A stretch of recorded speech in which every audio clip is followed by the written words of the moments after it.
Good day, class. Chapter 1 deals specifically with a new world. It covers the first Americans, their habitation of the North American and South American continents. But it also introduced American history, starting with the pre-Columbian migration of peoples and the development of agricultural settlements in the Americas. It elaborates on the various stages of European exploration and conquest, and it details the transformation efforts on both the Old World and the New World. When Europeans discovered America, and I put that in quotes, in 1492, they did not, as they said or thought, enter upon an unchanging wilderness that was inhabited by savages. For instance, in that same year, the total indigenous population of the New World was roughly 80 to 100 million people, which was about the same as the population in Europe. But until then, ancient Native Americans began to shape the history of human beings in this new world of ours. Much of their history remains irrevocably lost, but much can be pieced together from the artifacts that they left behind over the millennia. These people succeeded in establishing a continuity of human habitation in the hemisphere from the time that the first big game animal hunters crossed Beringa until 1492 and beyond.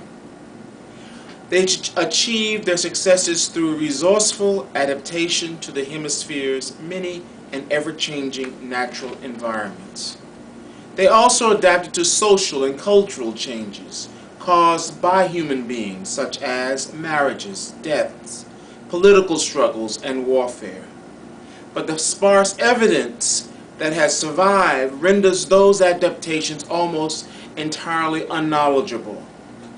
Their creativity and their artistry are unmistakably documented in the kill sites that archaeologists have uncovered. Those artifacts only are small likenesses of ancient Americans that we ever have.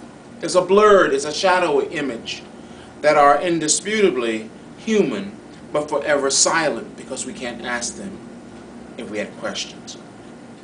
In the 500 years after 1492, barely 4% of the time that human beings have inhabited the Western Hemisphere, Europeans and their descendants began to shape and eventually dominate American history. Native American peoples continue to influence major developments of American history from 1492 to the present. But this new wave of immigrants that had first trickled and then flooded into the New World would forever transform the peoples and the places of ancient America forever. It's important that this first American overview be started first and studied first, because there's so much evidence that leaves them out, or so much history that leaves them out of the picture. And I wanted to start with this first chapter with your study of who the first Americans were. Thanks.